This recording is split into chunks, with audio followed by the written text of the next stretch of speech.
Kwame, thanks very much for being on Deadline TV. I appreciate you taking the time out here on Livernois Avenue. Yeah. It's a great place. Avenue of Fashion. Avenue of Fashion.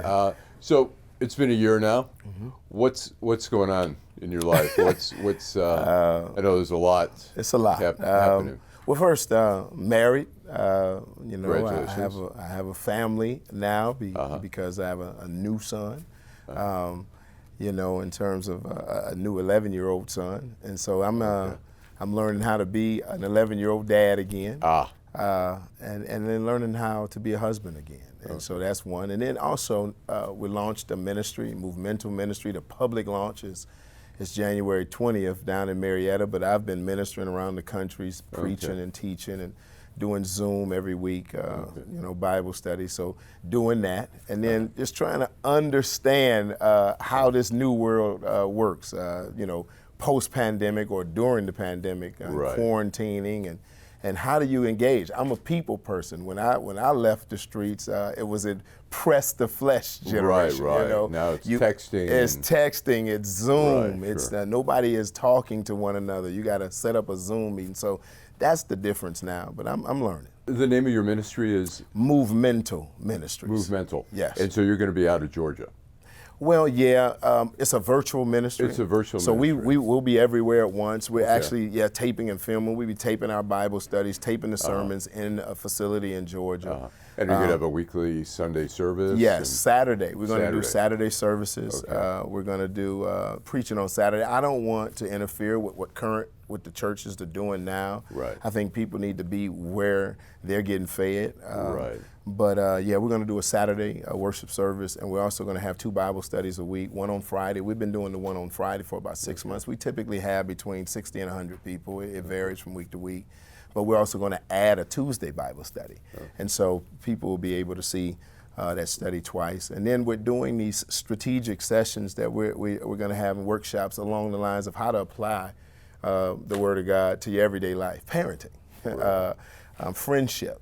You know, what is all that? We talk about religion, but how does that even work in real life? You know, people are experiencing all of this aloneness, this by yourself stuff. And so what we want to do is help people understand how to navigate now friendships and relationships. And people will be able to access this online? Yes, our website launches January 19th. And that'll be open to anybody? Is it just? Yes, open to anybody. We want free for anybody? Or free how does that for work? anybody. Come one, come all. Obviously, most places take donations, I assume. Yeah, we'll definitely take donations, but we don't want to major on that. And the reason why is because I think that a lot of church hurt comes from people believing that somebody always wanted some money from them. Well, I could say one side of that says that it costs money. You know, nonprofit organizations, they only work by giving. And so you put people in a bind sometime when you don't want to give. But we're going to teach people about sowing and definitely giving, but we don't want that to be the major, because I would rather you come and hear the message. I would rather you come and take part in our workshops and our sessions. I'd rather, receive from you than just have you doing that. But yes, there's going to be a way to do that. Oh, okay. And in terms of education, I know you had talked about going to possibly Divinity School somewhere. What's going on with that right now? I just finished my first semester at ITC at the Interdenominational Theological Center. It's in Atlanta. It's in Atlanta. And is it in person or virtual? It's virtual. I hate it. I hate it. I had so many problems with this virtual thing. Putting your papers up, uploading your papers. You got to send emails in. You got to talk to 3. You got to respond to a question, at least 3 questions that the professor. But everything is virtual. So I really want that engagement, and so I'm learning that too. But it's tough. It's been tough for me. But yes, I'm definitely pursuing it. And how about your connections to Detroit? Here we are, in one of the cooler parts of Detroit on Livernois here.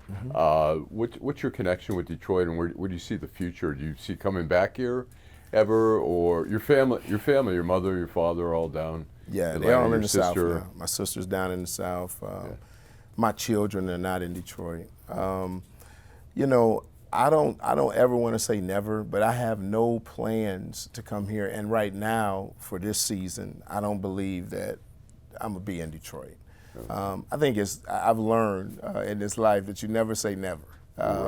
because things may change. But I'm hopeful to one day have a place here and come hang out. You know, I love Atlanta. Well, no, I like Atlanta. I like Dallas. I like different places, but I love Detroit. What do you miss about Detroit most? The food. Yeah. What place? When you talk about food? You know, just like a corned beef sandwich. It's not like people like shade this or this.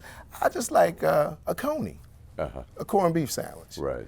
You know, I like to go to the Click and get a breakfast. You know, an egg white omelet with some toast and some good sausage. Right. You know, there are places here. You buy, we fry. You know, fish spot that you can go and get some fish. You know, and just Atlanta's so spread out. Right. I can get from downtown to Gratiot and 8 Mile, or I can get to Casual, or I can get to Evergreen within 15 minutes, 12 minutes of downtown, 15. To go 10 miles in Atlanta, it takes you 35, 40 minutes. Oh, yeah. So, I mean, it's just not, Detroit has this kind of close community feel. So whether you're from the east side or the west side, you're from the same place. You know, I mean, it's, you kind of, we in Detroit always say east side or west side, but I've learned that it's so closely connected. Even the suburbs. So like the things in the suburbs, there's some of the Italian restaurants, some of the places that I like to walk in a Birmingham or in a Novi. It's so close to get to the water. I miss water. There's no water. So, and when you come back here, do you forget the Detroit love? I mean, are people? Yeah, I do. Detroit, I just have to say, it's been nothing but love. And the amazing thing is I've hung out in the suburbs and got the love too. Yeah. And so that's been like, whoa, you know. So, and how about people who say, Kwame, I don't trust it. He's going to be back to the same, whatever. It's the same Kwame. I don't believe that he's changed. Or those are the people that I like the most in terms of living my life now, because if they could be convinced, then they would know that the transformational process that God puts people in is real. And so I just asked them to just keep watching. And you know, I know that I'm living my life not just in front of God, but in front of people. And I know that more than anything I can say, my life is a sermon. It was a sermon before, and I'm prayerful and hopeful that it'll be a much better one on the way out, and I think it will be. Now, how about in terms of Donald Trump? I know you're talking about that a little bit. People ask you, I know I read the letter that you sent, and I was like, oh my gosh, this guy's a Democrat, and he's just like gushing about how great a guy he is. What's your feeling about Donald Trump? You know, I've said this, that I don't believe there's a greater ministry that anybody, or service that anybody could give anybody than setting them free. Whether that's free from some emotional distress or free from a heart problem or cancer or prison. This man, with one stroke of the pen, set me free. In the White House on January the 12th, in the Oval Office, I have heard about this meeting from 3 people that were there with the president. He was hearing a pitch to get me out from Alice Johnson. And after she finished, she said, I'm gonna help your guy. That's what he said. I'm gonna help your guy. Alice Johnson is? Alice Johnson is the person who Kim Kardashian advocated for to get the pardon and clemency. And then she just took it upon herself. I'd never met her. She took it upon herself to try to help me. And in the White House on that day, because my commutation is signed for the 13th of January, not the 20th. That next morning, he just did what he said he was going to do. Donald Trump heard the pitch and said, I'm going to help him. And the next day, he signed my commutation. Who could ever not be thankful for him being in that position at that time? And for him helping me. And have you talked to him? I have not. I've sent letters to talk to him. I've sent him, and I've heard that they were trying to put together a meeting. The first one we were having, I was unable to get to because it was in New York, and I couldn't just turn on the dime and go to New York the next morning. Because there was also, you had to have the vaccination, you had to have this card, you had to do this. It was too much in New York. So when he gets to Florida one day, I would definitely love to go down and see him. Oh, okay. And you also talked to his son-in-law. I did. I talked and you have talked to him since you've Yes, gotten I've out. talked to Jared Kushner a couple of times, thanking him as well. He advocated strongly for me. His executive assistant in his office, a guy named Jerron Smith, he was doggedly determined to help me get out. And so, why would Jared Kushner care about Kwame Kilpatrick? you know, I can only reason that the trauma that he experienced of what happened to his dad. His dad. All right. The FBI coming into his mother's home and tearing up things. Right. And the huge criminal, from a media perspective, that they made his dad. Right. He has now some empathy for Okay. people that have gone through the same process.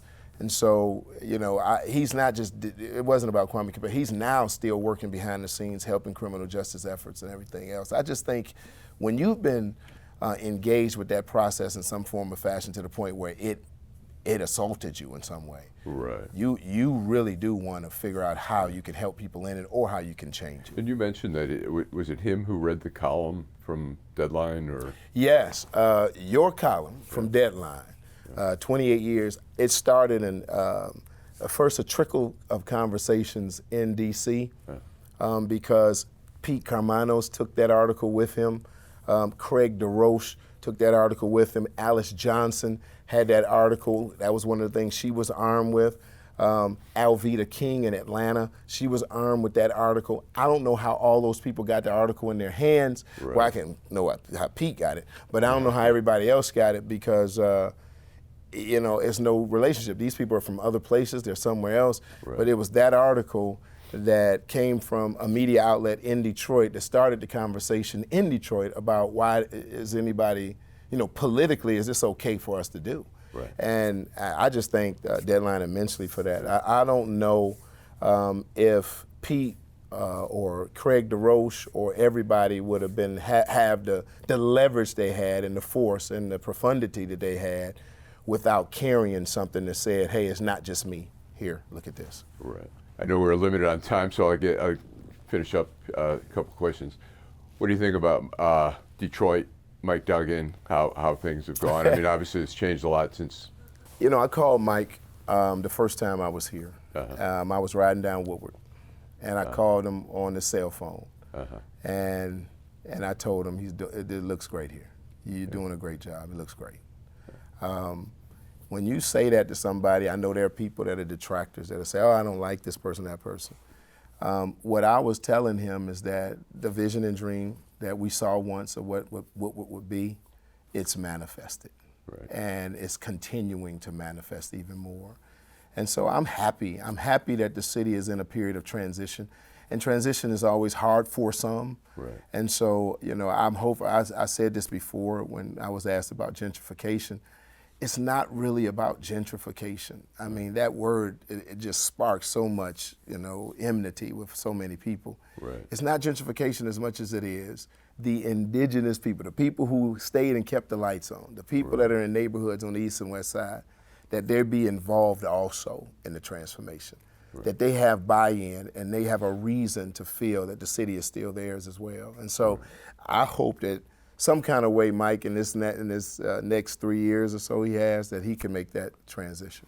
Have you talked to Bobby Ferguson? I have. That's How's Bobby doing? Bobby's doing very well. Yeah. Bobby's, you know, he's Are you guys both pinching yourselves that you're out? Yes, we have that conversation about once a month. You know, man, can you believe this? And you know, Bobby's kind of my hero in one respect. He's lost about 50 pounds and he's kept it off. Yeah. So I got to get, you know, Bobby's doing a good job, but he's doing well. He's surrounded by his children and grandchildren. He's moving forward. He's been a mentor to a lot of guys out there that are trying to get in business because he did that part well, and so he's doing well. Yeah, good. Let me ask you, when you talk about you're not going to run for office. No.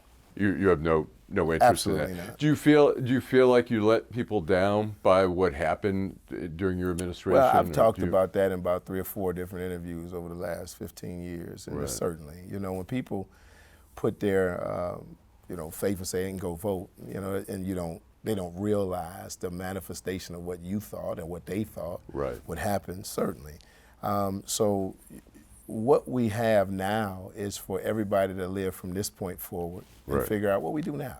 You know, I think I haven't been the mayor of Detroit since September of 2008. That's 14 years. I was in Dallas and I was walking down the street with a guy. I said, "What's your mayor's name?" He didn't know, the current one. Oh, really? I said, "What was the last one's name?" He couldn't figure out the last one. People in this town are so closely related to their mayor. Right. We know who the mayor was 15 years ago. We know who the mayor was 20 years ago. We know who the mayor, this town right here is one that the politician matters. Right. But I believe there's a transition even in that in Detroit right now. People are feeling less and less of that kind of connection. Right. And so I hope that the city just continue to move forward, but I believe that it's a heart issue, that the people in the city of Detroit need me more, helping with the hearts of the people in the city of Detroit and see if they can get a piece of the same thing I got to change mine. Your sons, your relationship with your sons now is? Yeah, I mean, I told you at first we had to figure out, you know, how we work it out, but yeah, it's good. You know, when I left, they were 17 and 11. So that for me, they were boys. Right. So coming out and having to learn how to engage men now, men who feel very confident about how they handled themselves for 8 years. Right. And so, yeah, we cool now. You know, we actually had a trip where we went to Vegas. You know, the four of us. We went to Vegas and hung out. None of us gambled, but we just felt like if we can go to Vegas or somewhere and have some fun and just talk to one another. Are they proud of their dad? Yes, they are. They're very much so. I do a Bible study every Friday. They come on, and Jaleel and Jelani usually send me a message. Jelani's a teacher now, so he can't come on during the week. But I had it today on a Saturday. He was on, so he. And that's all virtual. That's all virtual. Okay. Yeah. We had about 80-something people on Bible study on a Saturday morning at 9 o'clock, 9:30. Okay. Yeah, so it was good. Well, I got a lot more questions, but I know you got a dentist appointment. Yeah. So I really appreciate I appreciate taking the you, time. Andy.